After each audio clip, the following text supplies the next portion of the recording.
سلامونه درنو لیدونکو، نن درته د فن نه ډک داستان لرم.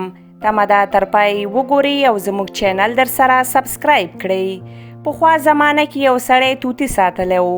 توتي به خبرې کولې او سړی به د توتي د خبرو په بدل کې له خلکو پیسې اخیستې.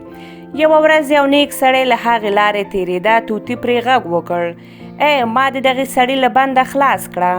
نیک سړی د توتي ساتونکو ته وویل: توتي پرېږده، د ازادۍ په بدل کې به یې پیسې درکړم.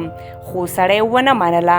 بالاخره نیک سړی توتي ته وویل: ستا د اسارت وجه ستا ژبه ده. په همدې سره توتي پوه شو او له دې وروسته یې بیا هیڅکله هم خبرې ونه کړې. سړی ډېر کوشش وکړ چې توتي په خبرو راولي، خو څه ګټه یې ونه کړه. نور یې نو زړه ورته په تنګ شو او له قفس نه یې آزاد کړ. توتي په یو لوړ سیمه کېناست. له خپل ساتونکو او نورو توتیانو ته یې وویل: همدا ژبه ده چې ډول ډول ستونزې زېږوي. خپلې ژبې خوندي کړئ چې ژوند مو خوندي شي.